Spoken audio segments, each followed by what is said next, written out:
What's going on, everybody? What's going on, everybody? Once again, it's a whole lot after 3 o'clock Central Standard Time, but y'all know what this is.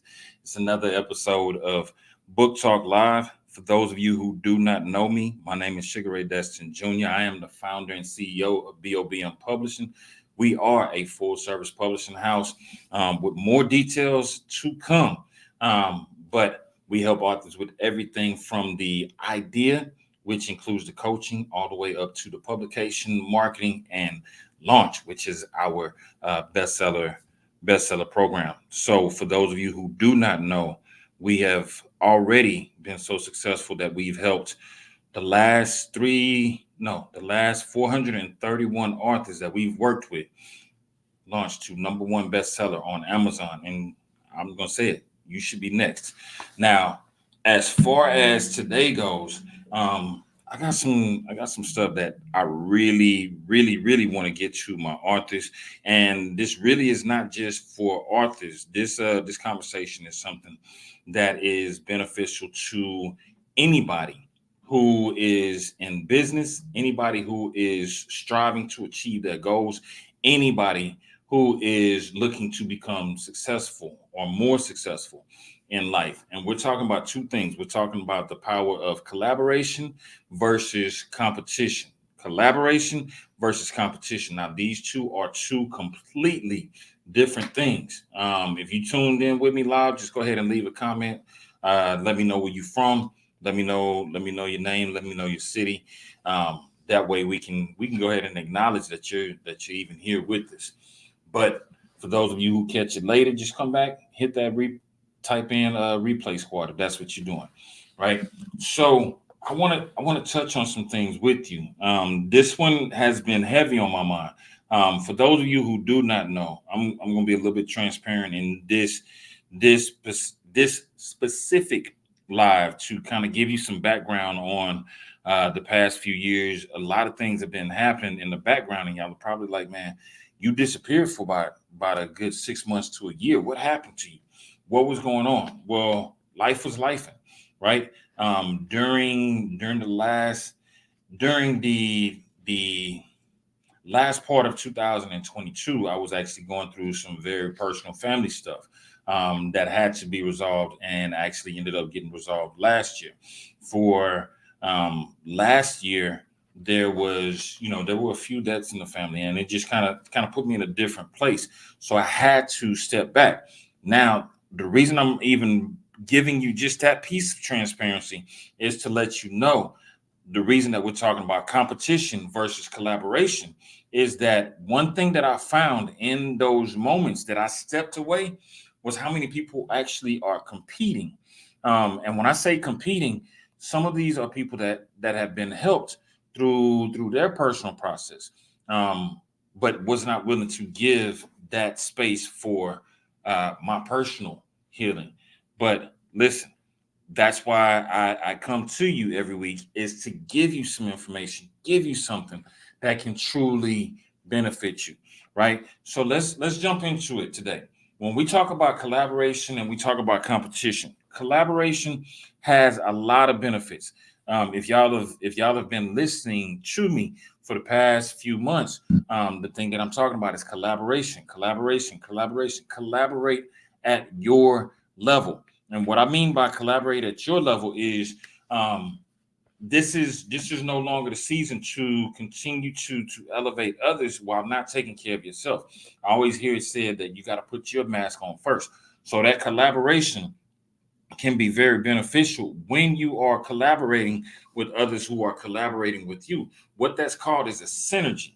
So we're going to talk about the synergistic, the synergistic reality of working with others. There's also the competition aspect of it, right? Competition can be a really good thing if it's done properly. Now, as most of us know, most of us who played sports, whether we were, when we were younger, whether it be high school, college, elementary, middle school, whatever, you understand how important competition can be to fuel you to get to the next level if it's done properly. But it can also be something that is very damaging if you're competing from a negative place. So we're going to talk about some of those benefits of competing versus collaborating. So when we touch on competing, let's go competition, and then we'll go to collaboration. So a few of the benefits of competing is that, like I said before, it can be fuel for you if you do it properly, right? That's where partnerships come in. When you have partnerships in place, then you're competing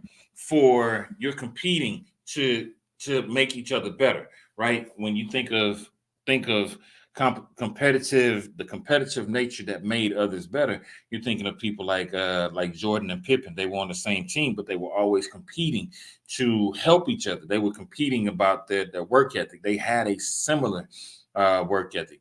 You think about Magic and Bird. There was a legacy that was happening during that time that was going on. Nobody could compete with Magic or Bird because these two were competing against each other because they wanted to prove who was the best. And even though they were competing as rivals, they were also competing as friends.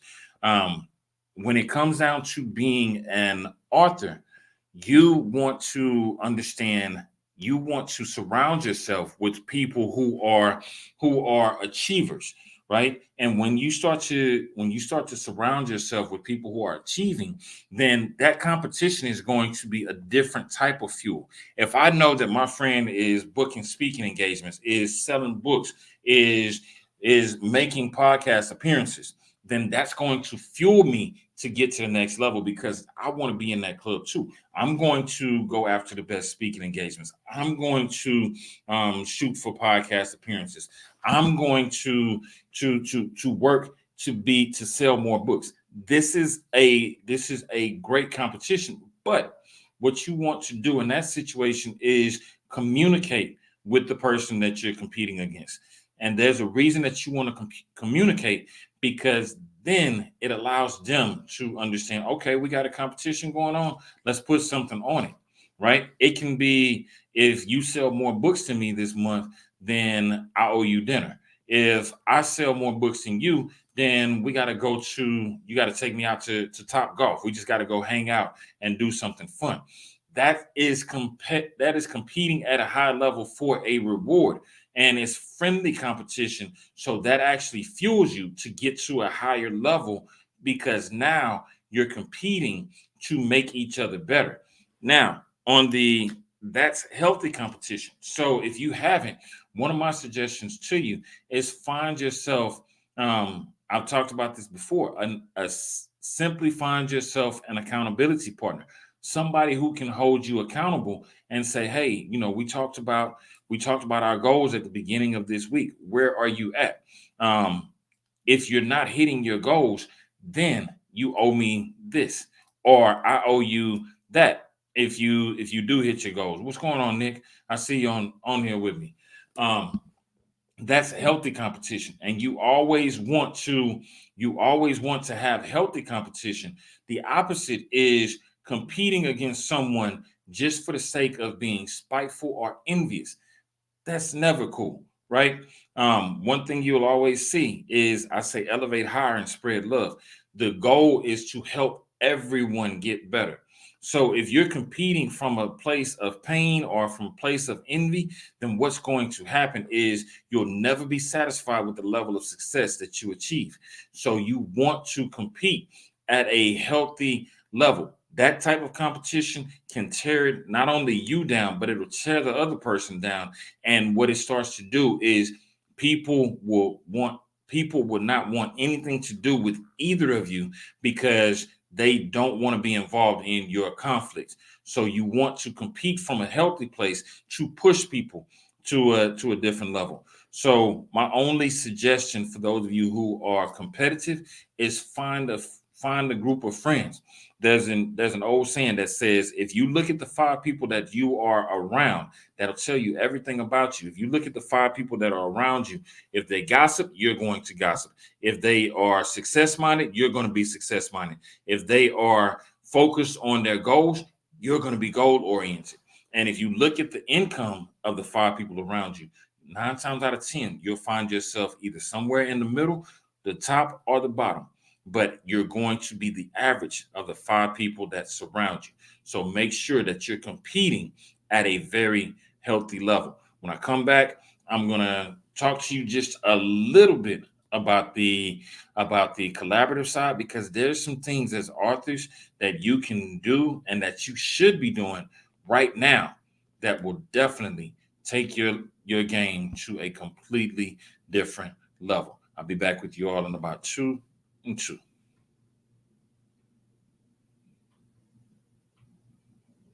My experience of being a part of the BOBM Publishing it's changed my life. It has really changed my life. It's changed my life in areas that have made me so sensitive to the things that I've placed in my first book. Not to mention being a part of an amazing editing team, an amazing founder. Not going to say his name, but it has been absolutely amazing. And I'm definitely looking forward to the next project. But being a part of BOBM has changed my life.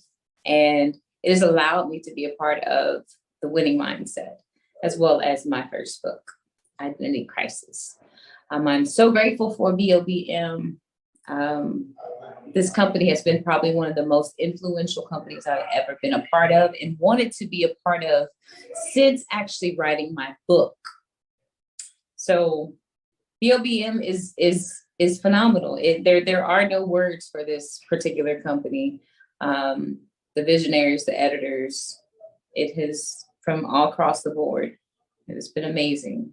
So, yeah.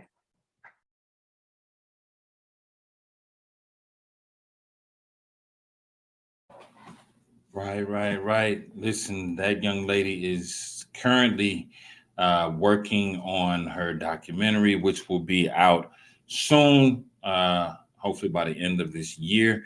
She's also working on her doctorate. So when y'all get a chance, y'all make sure y'all give her a huge hand clap, because she's been putting in that work consistently. Little known fact, she was actually my co-founder when we started the Claim Your Destiny Youth Leadership Program. That's a form of collaboration, which is huge, right? So let's talk about some of these types of collaboration that you can actually do with other authors. For one, it is very synergistic when you work with other people. Now, if you do it properly, let's say you have an audience of 5,000. The other person has an audience of 5,000. Now, if you notice, anytime somebody likes your post, anytime somebody shares your post, anytime somebody comments on your post, it now goes on to the feed of other people that are in their network. So you may think by collaborating with one person, you're only gaining access to their 5,000. You're actually gaining access to their 5,000, which may increase by another, multiply that by 5. So you may actually have a 25,000 reach, because it's a synergy. One thing about synergies is that the math doesn't add up as you learned in school. 1 + 1 is never 2 when you have a synergy in place. 1 + 1 can equal 3. 1 + 1 can equal 5. 1 + 1 multiplies many times over. So a few different ways that you can collab with other authors. One is just a collaborative book or an anthology, right? If you have a subject in your heart, there are plenty of people who have similar stories, have similar backgrounds, have similar things that they want to share based on the contents. For example, if you are talking about scriptures that actually impacted your life, I'm pretty sure if you go to church, or if you've surrounded yourself with other Christians, then they're going to have scriptures that have impacted their lives, that have impacted their hearts, right? So that is one way, is a collaborative book. The other, another is a podcast. If you have a subject in your heart, there are plenty of people who have similar stories, have similar things that they want to share based on the contents. For example, if you are talking about scriptures that actually impacted your life, I'm pretty sure if you go to church, or if you've surrounded yourself with other Christians, then they're going to have scriptures that have impacted their lives, that have impacted their hearts, right? So that is one way, is a collaborative book. The other, podcast. If you if you have the idea for a podcast and you're nervous about it, get with another author and see if they want to collab with you, because then you can actually have a conversation and it doesn't feel like you're recording yourself on air. But when you promote, both of you, or three or four or five, however many of you it is, have to promote it like there's no tomorrow, because again, your networks are watching, so you're increasing your reach by just being in the same rooms with the other people. Community groups. This one is big to me. Just like I just mentioned with Miss Erica Howard. When we started the youth program, it was as a need, and I just kept seeing all the young guys when I would go and speak at different places. They if there were young ladies in the room, these teenagers were the guys were just like googly eyed at all of the females. And so there was a need to separate them so that the information can be disseminated um, into each group according to what they needed to hear and how they needed to hear it.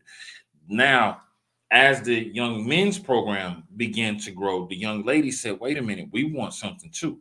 And they showed up in numbers.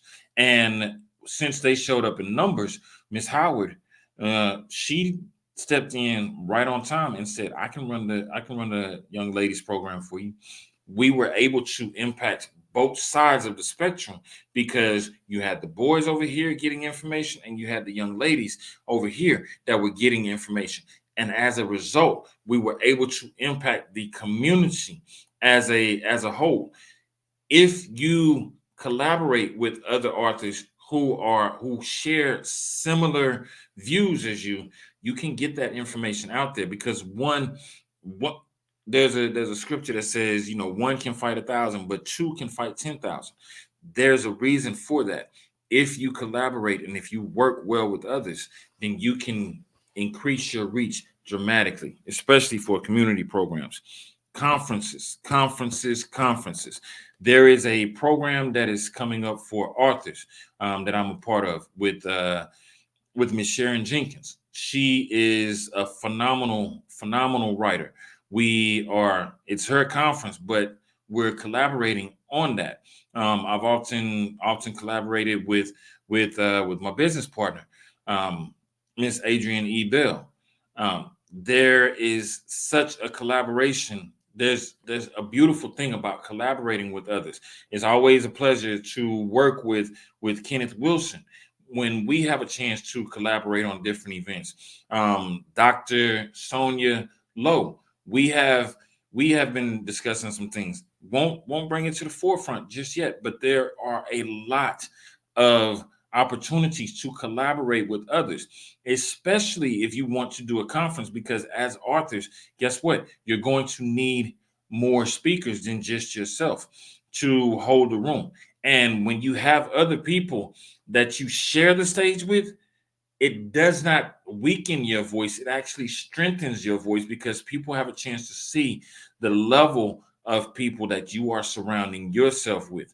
So you want to find a reason to collaborate with other authors. If you really want to increase your reach, work with others who share your passion, but also make sure that you're collaborating with people who are willing to put in the same amount of work, if not more, than you. And you don't want to be that person who is allowing your partners to outwork you. You want to be an equal contributor that is going to help get those people in place, bring people to the conference. If there's a potential conference, you shouldn't be saying, I can only bring 2 people, I can only bring 5 people. You have a network. Tap into your network and be willing to share, because some people over here are going to like what you say, whereas some of your people are going to like what the other person is saying. Be willing to collaborate and watch how quickly you grow. Another one is resorts. And this one is more, I would say this one is more for the I've seen the ladies do this extremely well. They put together some type of retreat for, we're having a business business, and spa day, or a business brunch. These things definitely help, but get other people in the room with you. Like I said, you don't know who you're going to meet from someone else's audience, and you don't know who needs to hear the message that that other person has to have. You're not the only voice in the room. Learn to collaborate, because that retreat, that conference, that those community groups, the community impact that you're trying to make, those podcasts, those collaborative books, all of these things, each one of you has the potential not only to be an Amazon bestseller, but as we start launching later this year, once we start launching our New York Times bestseller program, then each of you should be a part of it. But it takes having a strong audience, and you cannot have a strong audience if you always find yourself working in silo, right? Working in collaborative mode, in a synergistic mode, will increase your reach dramatically. Now, I don't really have much on this topic. I just wanted to touch on it because one of the things that I see continuously is that too many of us are competing with people that we should be collaborating with. And if you learn to collaborate with those people that you're competing against, one, you'll find that your reach is going to increase. Two, you'll find that your validity, your credibility within your audience is going to go up, because people are noticing, wait a minute, you're around these type of people. I need to be in your inner circle. There's a reason that people follow celebrities who are connected to other celebrities, because they see, I can't get in that circle unless I raise my level. You want to you want to continue to raise your level so that the people around you will continue to raise theirs. If you're going to compete, make it a healthy competition. Find 5 to 10 people who you can compete with each month. If your book sales are low, then make that part of the process. Hey man, listen, I've been struggling with my book sales. Let's have a competition. This month, I want to see if I can sell 100 books. Man, I'll match you. So now you are competing with someone who cares about you and genuinely wants to see you succeed. And that competition is going to increase your book sales. Say, man, listen, I'm I'm really out here trying to figure this thing out. I know that you know a few things that I don't know about marketing. I know that you know a few things about graphics that I don't know. I know that you're good with websites. I know that you're good with people. Can we all come together and figure out how we can work together instead of competing? Because as we've discussed many times before, there's no need to be a crab in the bucket, because guess what? That bucket is way too small. What you're looking at is a small bucket. If you start to look at it, the world is much bigger than the 6 blocks that you're used to. Get in the habit of saying, I want to go global, and I need the people around me to push me to that level, and I'm going to push my people. Because when you begin to rise and you begin to elevate, your circle begins to elevate. There are some who can go with you, and there are some who cannot go with you. But if you begin to collaborate and compete at a healthy level, then what's going to happen is that your gain, your book sales, everything about your career is going to go to a completely different level. Listen, I don't have anything else for y'all. I just wanted to share some thoughts with y'all on collaboration versus competition. Understand the difference. With collaboration, 1 plus 1 can equal a million. Whereas with competition, if you compete if you compete at a healthy level to elevate someone else, you can help them go to another level while you go to another level. If you compete at a level that is rooted in envy or hate, then what's going to happen is that everybody around you begins to see, I can't be around this person, because if you're competing with that person, or if you're backbiting this person and this person helped you, why would I even want to work with you? Listen, that's all I got for y'all. It's been another quick episode of Book Talk Live, another coaches edition. Love y'all to life. There's nothing you can do about it. Until next time.